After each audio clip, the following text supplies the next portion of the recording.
Alrighty guys, welcome back to a brand new video. It's me, Ryan Amancio.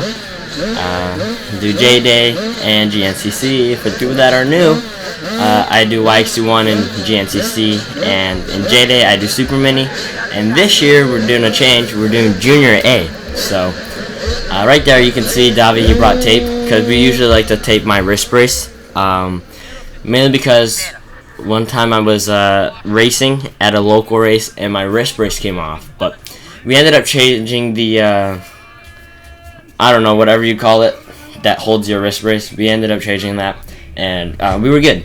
But anyway, flag went flying up in the air. We actually had a really good start this time. Now, before you guys be like, what are you doing? Why are you going all the way outside?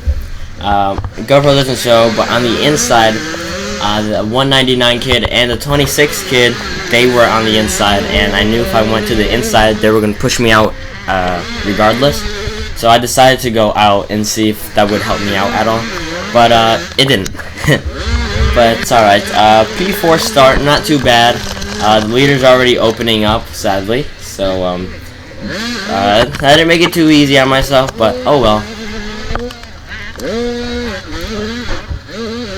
So as you see here, the goal is just to try to get past everyone as fast as possible and catch up to the leader. As you see here as well, it's a bit dusty, so it's not really good to be out in the back. And if you're the leader, you don't get any dust. So who is ahead of me is Jacob Volan, I think it is. And then we got James Jenkins in second, who's already opening that gap. And Canyon Richards, who is already out front with probably like a 10-second gap. So here, big thanks to Jacob for letting me by. I'm not sure if you just took a bad line or just let me by, but if you did let me by, thank you. And if you took a bad line, well, thank you. But it's alright. So now James Jenkins probably around 6-7 seconds ahead of me. You can't even see him in the straightaway actually. So now we just gotta push and catch back up. This track here was really fast. I thought it was gonna be more sandy, as like more towards of a Florida sand. I don't mean it like that sugary sand, but I'm talking about more of a loose type of sand, but it wasn't. It was more compact, more compound. So it just made for really soft dirt and not much of a sand track, but it was really fast. Fast-paced track, and the lappers that you guys will see are pretty soon. They're a pain in the rear. But it's alright, every race is different, so you gotta learn new things, new experience. This race I learned quite a bit, and one of them was patience, which you will see soon I didn't have, and it cost me the race basically. So here James Jenkins, he hit neutral on that going up that hill, so I caught up really fast to him right there. Kenyon's probably about a 10-second lead right now. He's not too far ahead. You'll see him in like really long straightaways or like on the side of the tracks and stuff. But it was a really good race all in all. But P2 on the end of the day, you guys will see here what will cause it. Also, you see a crash with me and James Jenkins. I go down, he doesn't, but it was just a bit of miscommunication, and yeah, just got a bit unlucky there. But keep watching, you guys will see it. Also, if you guys are watching till now, please subscribe, as it takes quite a bit of time to do these videos. And you know, I got a lot of school, workouts, all these things, training. So it gets hard sometimes to edit this video. That's why this video took really long to come out. Just really busy with a lot of things. But we're also getting ready for the J-Day this weekend. Today's a Saturday, and this video's going to be coming out on Saturday. Tomorrow is J-Day at Southwick, so hopefully Monday or Tuesday we'll be getting the Super Mini video out, the Junior A video out, and yeah, it's like I said, it's going to be at the Pro National Motocross Southwick. I also did the qualifiers, and I didn't use the GoPro because some of the people there were, I'd say they weren't the nicest, and people try to protest me because I didn't have a front number plate. like the number on my front number plate, and which I didn't know we needed it, but it was just I did the first moto without it, and no one said anything. But then for the second moto, people had a problem with it, so I don't know. Motocross, not our type of thing, but I ended up going for Super Mini 1. I went, what was it? I think it was 8-4. Oh, and here's the crash I was talking about. We'll get right back to motocross.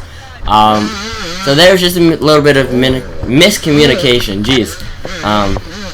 I just couldn't, I thought he was going to go down the straightaway in that corner so early, so I thought I was going to maybe get to the inside of him in that corner, but he cornered way too early. I wasn't expecting that, and I couldn't stop in time. But, yeah, you live and you learn. I probably won't be doing that mistake again.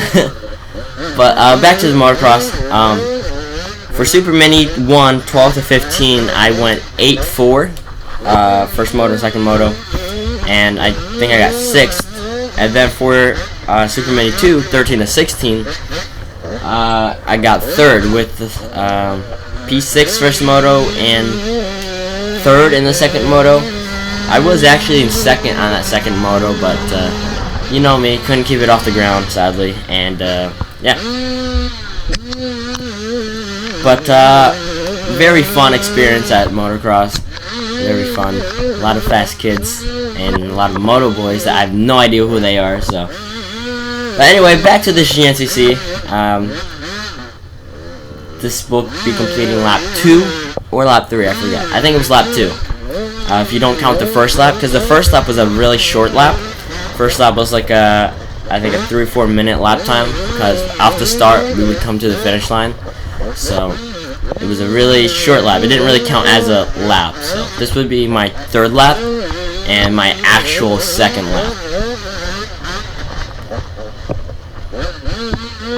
This race I did have the speed, I had the pace, but I don't know, I just couldn't get everything together, sadly, and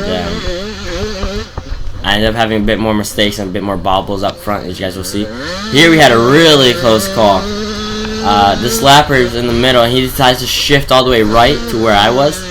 I was just praying to God I wasn't going to fall in that water, because that would not be good. But luckily, no mistakes, thankfully, right there at least.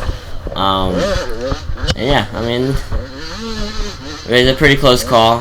I got a bit scared, actually, but oh well.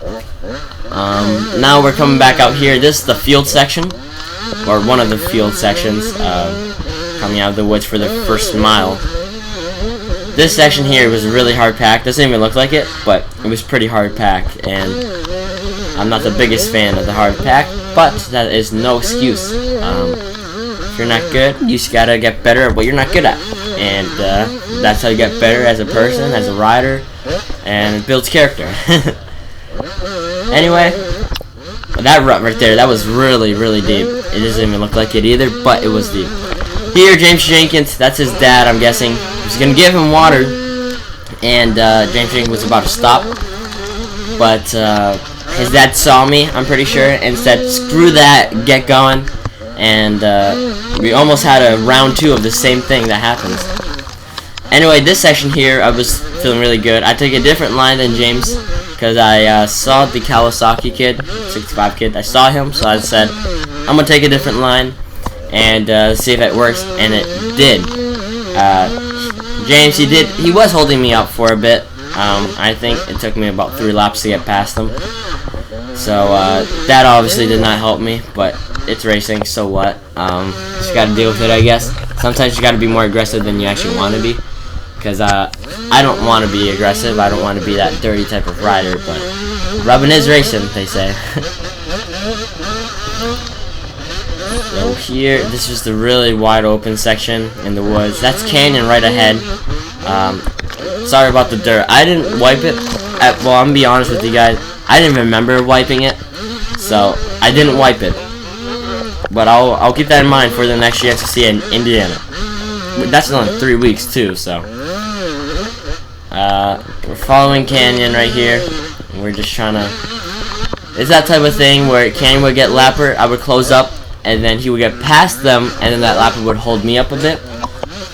So it was a really even race style. I'm not sure how you would say it, but so Canyon had like that 2 seconds right there, and now I close up to the right on its back end right there. As there's that lapper.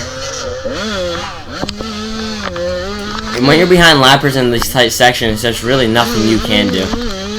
You can try to force the pass, but half of the times that will end up with you down or broken something, which happened to me at Florida. If you guys haven't seen it, go watch it.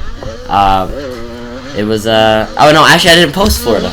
I was going to post Florida, but I didn't, mainly because the GoPro got covered in like 4 minutes and it didn't really record anything.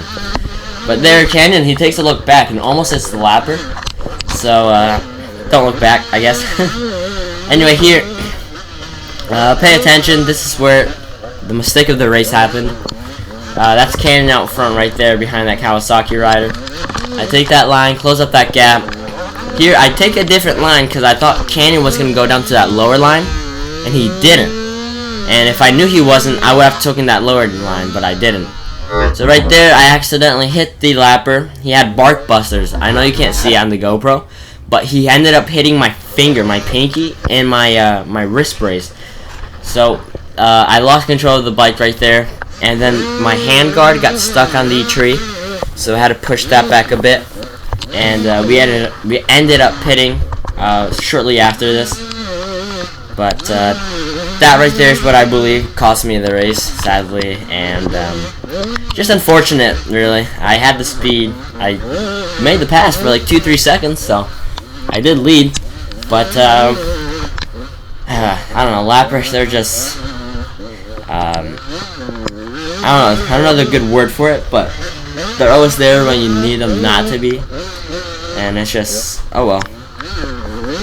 But big thank you to the people that do come out of the way, the lappers that get out of the way fast. Big thank you to you guys.